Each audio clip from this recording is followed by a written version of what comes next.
Dear student, कल हमने जो है क्लास 10 का सेकंड चैप्टर का जो है अमल और क्षार के बारे में पढ़ा था कि अमल किसे कहते हैं और क्षार किसे कहते हैं।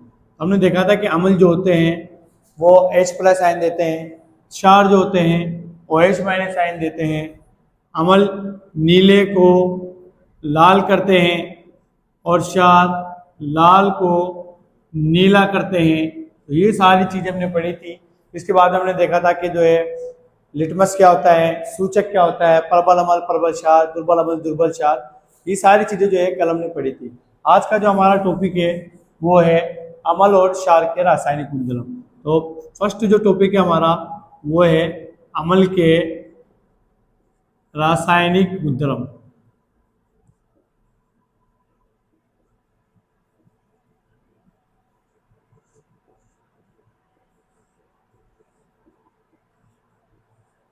तो अमल का जो पहला गुणधर्म है कि यदि अमल की क्रिया धातु के साथ कराई जाएगी तो लवण व हाइड्रोजन गैस प्राप्त होगी। जैसे कि मैं आपके सामने लिख रहा हूं कि अमल की क्रिया धातु के साथ कराने पर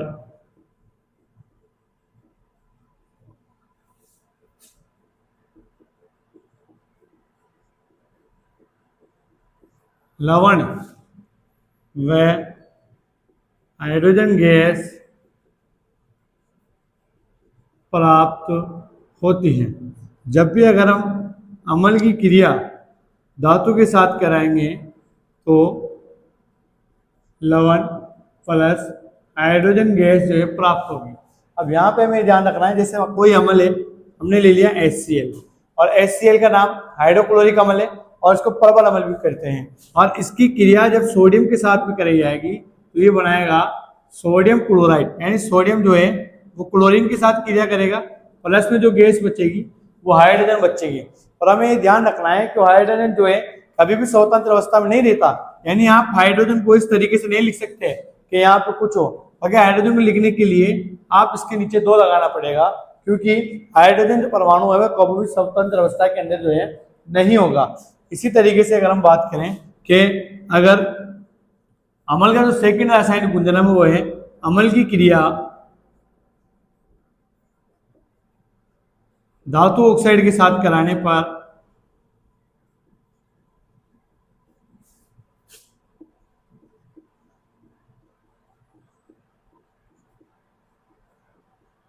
लवण व जल प्राप्त होता है। जैसे हमारे पास में अमल है HCl और इसकी क्रिया अगर हम धातु ऑक्साइड के साथ कराएं, यानी सोडियम ऑक्साइड, सोडियम धातु है और ये ऑक्सीजन के साथ क्रिया करेगा तो क्या बनाएगा, सोडियम ऑक्साइड। तो ये बनाएगा सोडियम जो है वो क्लोरीन के साथ क्रिया करेगा तो बनाएगा सोडियम क्लोराइड, प्लस हाइड्रोजन जो है वो ऑक्सीजन के साथ में क्रिया करेगा और बनाएगा जल। तो ये हमारे सामने है कि अमल की क्रिया धातु ऑक्साइड के साथ कराने पर लवण व जल प्राप्त होता है। इसीलिए जो इसका ये रासायनिक गुणधर्म बहुत ही इंपॉर्टेंट है और इसमें सबसे इंपॉर्टेंट जो गुणधर्म है वो पहला गुणधर्म है। पहली परीक्षा में कई बार इसी से जो है सवाल पूछा गया है। इसका तीसरा गुणधर्म है कि अमल की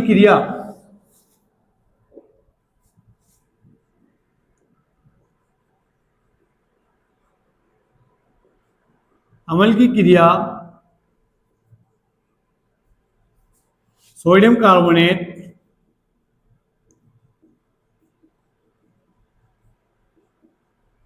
व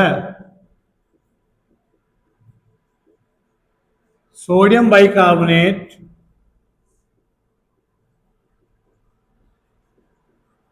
के साथ कराने पर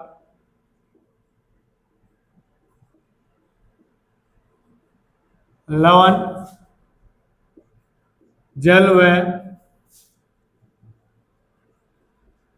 CO2 गैस प्राप्त होती है। इसका एग्जाम्पल है हमारे पास में जो है ये सोडियम कार्बोनेट का सूत्र है Na2CO3, यानी सोडियम कार्बोनेट। अभी ध्यान रखना है कि बना कैसे, तो हमें देखना है कि जो सोडियम की संयोजकता होती है वो +1 होती है और कार्बोनेट की जो संयोजकता होती है -2 होती है। जब +1 और -2 है तो दोनों क्रॉस होगी, 2 इधर आएगा, 1 इधर जाएगा। तो इस तरीके से 2 सोडियम के नीचे आएगा तो सोडियम कार्बोनेट है। और जब इसकी क्रिया, अम्ल की क्रिया, जैसे यहाँ पे अम्ल है हमारे पास में HCl, इसकी क्रिया सोडियम कार्बोनेट या सोडियम बाइकार्बोनेट के साथ कराएंगे तो लवण, जल और CO2 गैस प्राप्त होगा। सोडियम क्लोरीन के साथ क्रिया करेगा तो क्या बनाएगा, सोडियम क्लोराइड, प्लस हाइड्रोजन यहाँ पे एक ऑक्सीजन के साथ में क्रिया करेगा तो बनाएगा जल, प्लस कार्बन ऑक्सीजन के साथ क्रिया करेगा तो ये बनाएगा CO2 गैस। अब यहाँ पे ध्यान रखने वाली बात ये है कि जो CO2 गैस आपको दिखाई दे रही है, इसे हम कार्बन डाइऑक्साइड गैस भी बोलते हैं। ये गैस बुझाने के काम में आती है और हाइड्रोजन और ऑक्सीजन गैस जो होती है जलाने के काम में आती है। यानी आपने देखा होगा जब चूल्हा वगैरह नहीं जलता है तो हम क्या करते हैं, उसके अंदर फूंक मारते हैं तो उसमें ऑक्सीजन गैस होती है। तो ऑक्सीजन गैस जलाने का काम करती है, CO2 गैस बुझाने का काम करती है और हाइड्रोजन गैस भड़काने का काम करती है। तो इसका तीसरा गुणधर्म है कि अम्ल की क्रिया सोडियम कार्बोनेट या सोडियम बाइकार्बोनेट के साथ कराने पर लवण, जल व CO2 गैस प्राप्त होती है। इसी तरीके से इसका जो चौथा गुणधर्म है वो है कि अम्ल धातु ऑक्साइड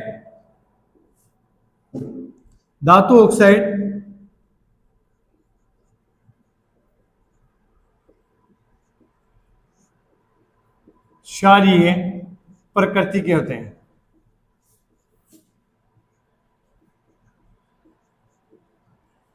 और ये वाला भी जो है आपके इंपॉर्टेंट है। पहला और चौथा गुणधर्म जो है बहुत ही ज्यादा इंपॉर्टेंट है कि अम्ल की अगर धातु के साथ क्रिया कराएंगे तो लवण और हाइड्रोजन गैस निकलेगी और अम्ल की क्रिया, अम्लीय का जो धातु ऑक्साइड होगा वो क्षारीय प्रकृति के होते हैं। इसी तरीके से अब हम जो है क्षार के रासायनिक गुणधर्म पढ़ेंगे। यानी हम देखते हैं कि जो अम्ल के रासायनिक गुणधर्म है सेम वैसे के क्षार के हैं, बस यहाँ पर अम्ल जुड़ा हुआ है, वहां पे क्षार जुड़ा हुआ होगा। तो आइए हम जो है क्षार के रासायनिक गुणधर्म जो है पढ़ने की कोशिश करते हैं कि क्षार के रासायनिक गुणधर्म क्या क्या हैं। तो पहला गुणधर्म है कि क्षार की अधातु के साथ क्रिया कराने पर,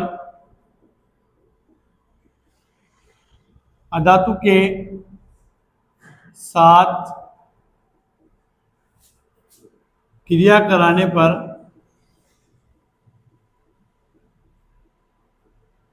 लवण व हाइड्रोजन गैस प्राप्त होती है। जैसे हमारे पास में जो क्षार है NaOH, इसकी क्रिया अपन जिंक के साथ कराएंगे, यानी धातु के साथ में कराएंगे। मैंने यहाँ पे धातु लिखा है, सॉरी, यहाँ पे धातु के साथ कराने पर सोडियम हाइड्रोक्साइड की क्रिया धातु के साथ कराने पर लवण यानी सोडियम ऑक्साइड जो जिंक के साथ क्रिया करेगा और बनाएगा NaOZn प्लस हाइड्रोजन गैस, तो ये देगा। इसी तरीके से क्षार की क्रिया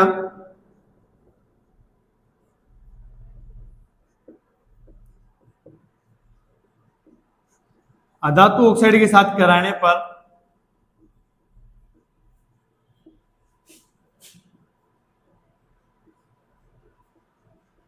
लवण व जल प्राप्त होता है। इसका एग्जाम्पल मैं आपके सामने देता हूं कि क्षार की क्रिया अधातु ऑक्साइड के साथ में कराने पर, यानी कैल्शियम हाइड्रोक्साइड है, ये क्षार है और क्षार की पहचान क्या है, किसमें OH आयन होते हैं। इसकी क्रिया अगर CO2 के साथ में कराई जाए यानी अधातु के साथ में, तो ये कैल्शियम कार्बोनेट बनाएगा। कैल्शियम कार्बोनेट जो है ये आसानी से जो है बनाएगा और साथ में क्या बनाएगा, साथ में इसके जल बनाएगा। तो हमें ये देखना है कि जो कैल्शियम कार्बोनेट जो है वो श्वेत रंग का अवशेप होता है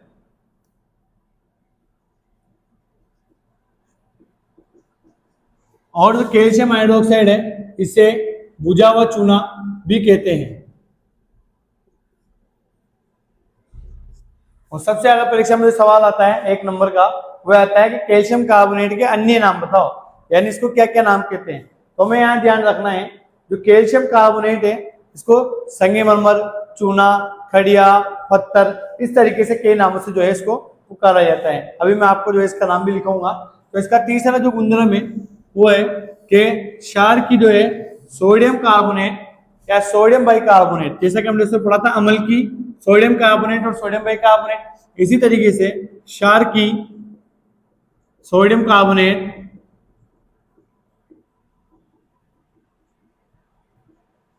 व सोडियम बाइकार्बोनेट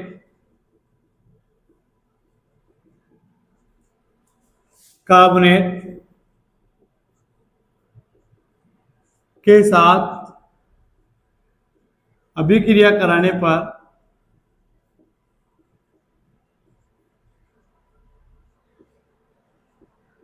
लवण, जल व CO2 गैस प्राप्त होती है।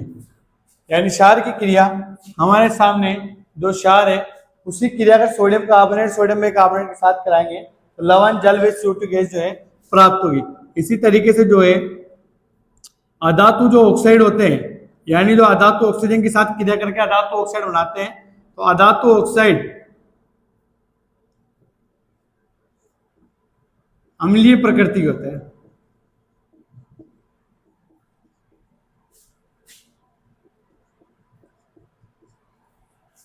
अधातु ऑक्साइड हमेशा अम्लीय प्रकृति के होते हैं और ये जो है अम्ल की तरह जो है काम में लिए जाते हैं। तो ये इसका चौथा गुणधर्म है।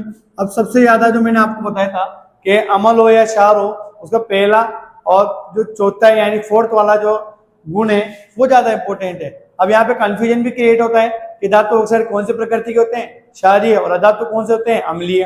लेकिन जब बच्चा स्टूडेंट जो है परीक्षा में लिखने जाता है तो उसके अंदर गलती कर देता है, धातु ऑक्साइड की जगह धातु ऑक्साइड करके आ जाता है और धातु की जगह धातु ऑक्साइड करके आ जाता है। तो इस कंफ्यूजन को दूर करने के लिए मैं आपको बताता हूँ कि अधातु के अंदर आपको एक वर्ड दिख रहा होगा ANR का, इसी तरीके से अम्लीय में भी आपको एक वर्ड दिख रहा होगा ANR का। तो इसका मतलब अधातु ऑक्साइड अम्लीय प्रकृति के होते हैं। और इसी तरीके से अपन बात करें जो धातु ऑक्साइड है वो जो होते हैं क्षारीय प्रकृति के होते हैं। ये जस्ट जो है इसका अपोजिट है, धातु ऑक्साइड अम्लीय प्रकृति के, धातु ऑक्साइड क्षारीय प्रकृति के होते हैं। ये आपको जो है याद रखना है। इसके बाद में जो है हम पढ़ते हैं कि अम्ल और क्षार के जो है गुण क्या क्या होते हैं। अम्ल का जो उपयोग है वो कई तरीके से किया जाता है, जैसे भोजन के अंदर, दवाइयों के अंदर, रंगों के अंदर और केमिकल के अंदर और हर चीज के अंदर जो है अम्ल का उपयोग किया जाता है। इसी तरीके से अगर हम क्षार की बात करें तो क्षार का उपयोग कागज उद्योग, वस्त्र उद्योग, कपड़ों की साफ सफाई, रंगों का निर्माण, इन सब के अंदर जो है क्षार का उपयोग किया जाता है। और क्षार जो है खतरनाक होते हैं, इंसान को नुकसान पहुंचा सकते हैं, डिटर्जेंट वगैरह। तो हमें उसका सोच समझ कर जो है इस्तेमाल करना चाहिए, उसको बच्चों को जो है उससे दूर रखना चाहिए। तो हमारा जो टॉपिक है वो है अमल का उपयोग किस किस के अंदर किया जाता है।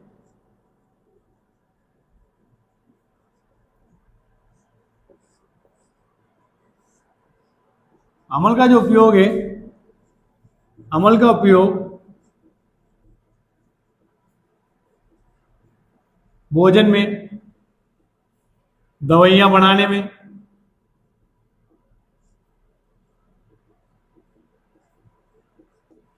रंगों में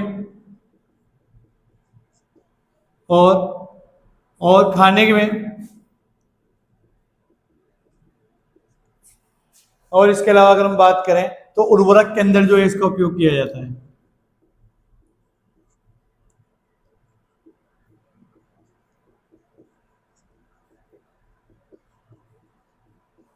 उर्वरक जो है खेतों के अंदर जो है काम में लिए जाते हैं और नुकसानदायक भी होते हैं, और आजकल इसका उपयोग बहुत ज्यादा बढ़ रहा है, जिसके कारण जो है भूमि जो है धीरे धीरे जो है बंजर होती जाती है। तो इन सब चीजों का उपयोग जो है अमल के अंदर किया जाता है भोजन के रूप में, यानी हम खाना बनाते हैं तो उसमें अमल डालते हैं, कोई ना कोई खट्टी चीज, टमाटर, नींबू, केरी वगैरह जो भी चीज होती है उसका जो है इस्तेमाल करते हैं। इसी तरीके से अगर क्षार की बात करें कि क्षार के क्या उपयोग है,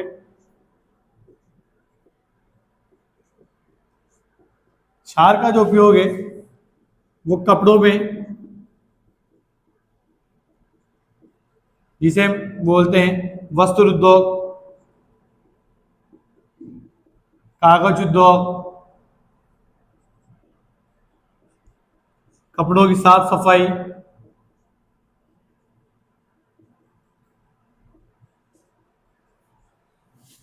और कई उद्योगों में किया जाता है।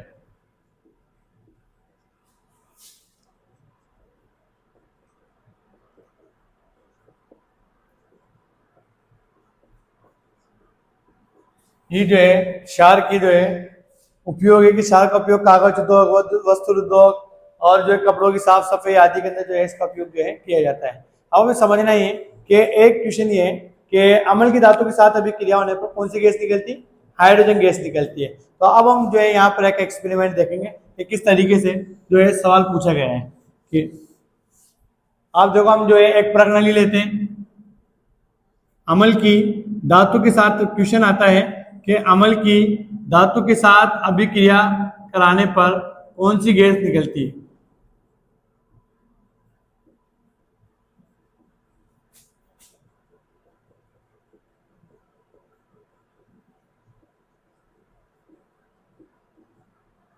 कौन सी गैस जो है निकलती है?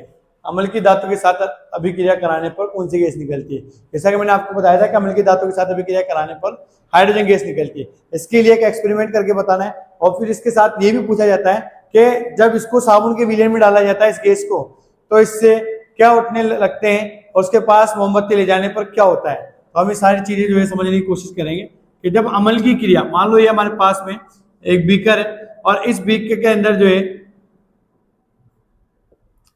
H2SO4 और जिंक के छोटे छोटे टुकड़े रखे हुए हैं, यानी जिंक के, और ये हमारे पास में जो है परख नली।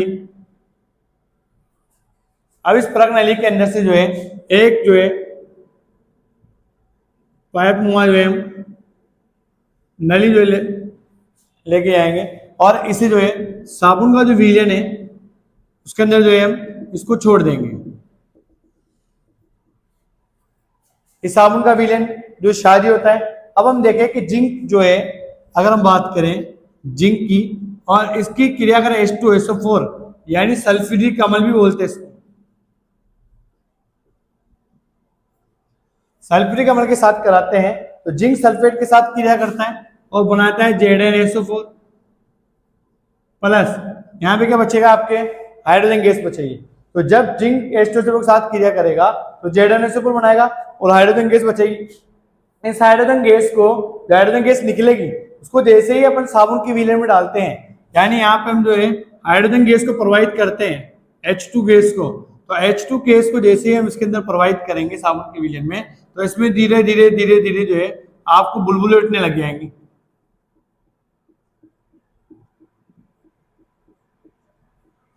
ये बुलबुले उठने लगेंगे और जब इसके पास आप जलती हुई मोमबत्ती लेके जाओगे, यानी जलती हुई मोमबत्ती जो है आप इसके पास में लेके जाओगे,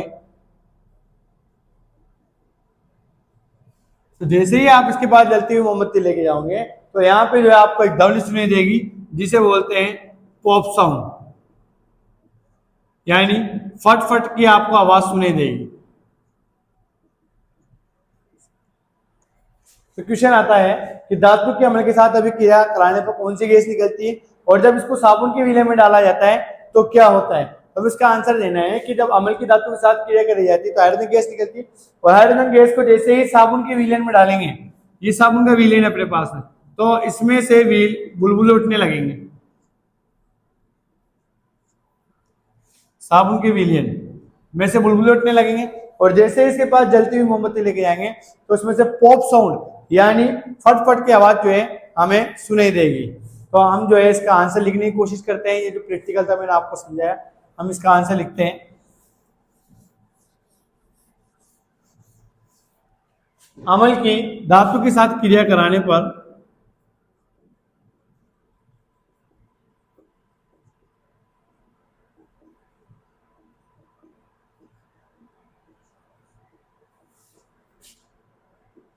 हाइड्रोजन गैस निकलती है।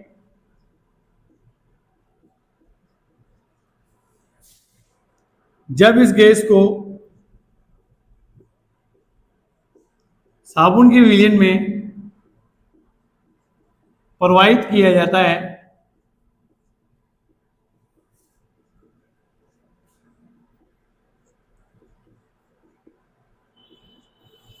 तो उसमें बुलबुले उठने लगते हैं।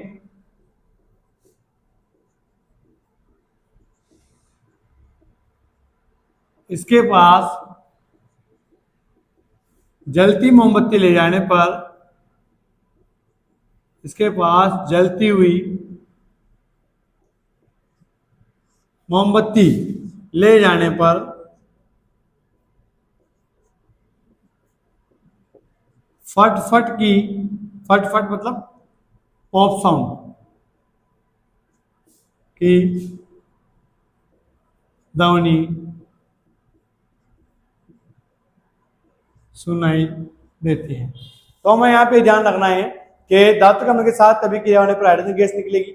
जैसे ही इसे साबुन की विलेन में डालेंगे तो उसमें बुलबुले उठेंगे और उसके पास जलती मोमबत्ती लेके जाएंगे तो फटफट की आवाज जो है हमें सुनाई देगी। ये है धातु के अम्ल के साथ अभिक्रिया। इसके बाद हम देखते हैं कि उदासीनीकरण अभिक्रिया क्या होती है, उसका क्या उपयोग किया जाता है। तो हम देखते हैं कि उदासीनीकरण अभिक्रिया किसे कहते हैं।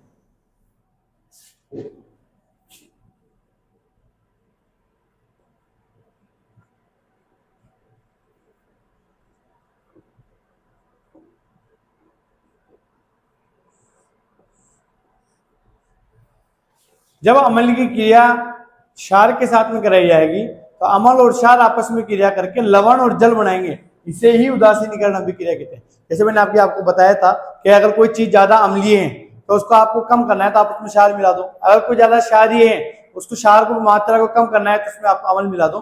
तो इस तरीके से वो दोनों मिलेंगे तो न्यूट्रल हो जाएंगे यानी उदासीन हो जाएंगे। यही तो इसके अंदर खेल है कि जब अम्ल की क्रिया क्षार के साथ कराई जाती है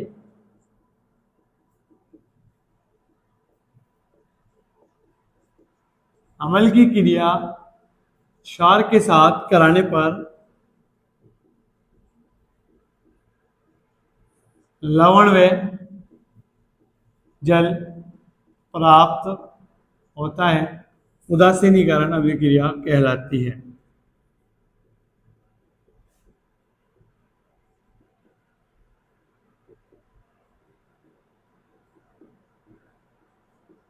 जैसे हमारे पास में अम्ल है HCl, क्षार है NaOH।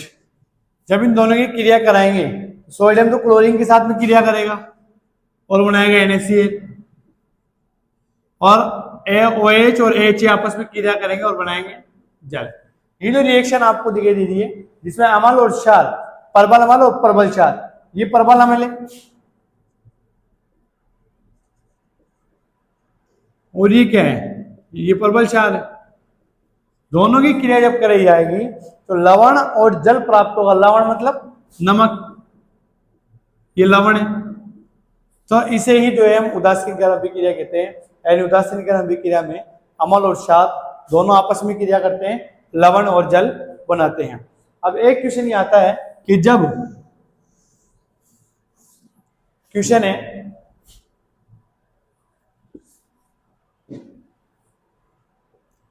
जब बुझे हुए चूने में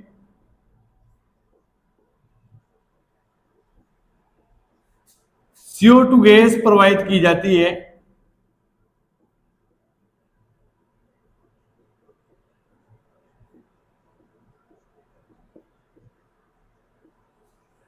तो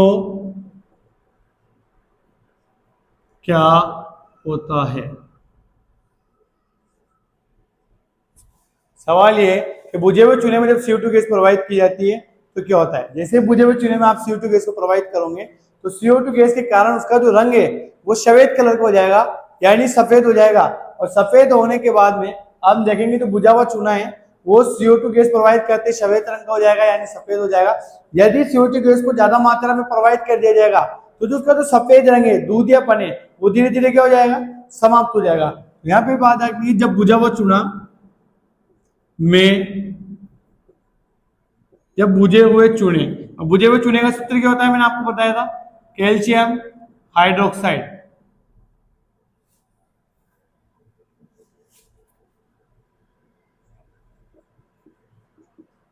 जब बुझे हुए चूने में CO2 गैस प्रवाहित की जाती है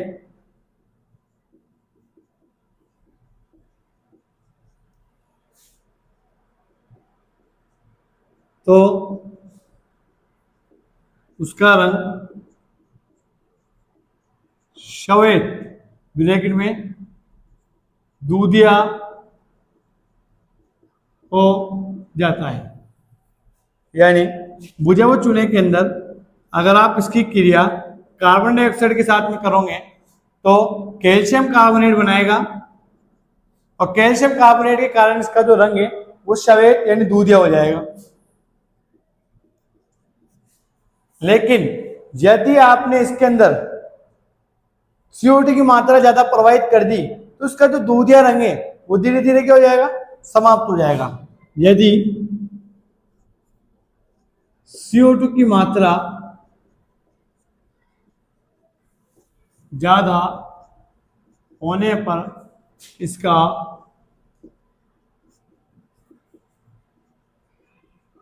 दूधिया रंग समाप्त हो जाता है।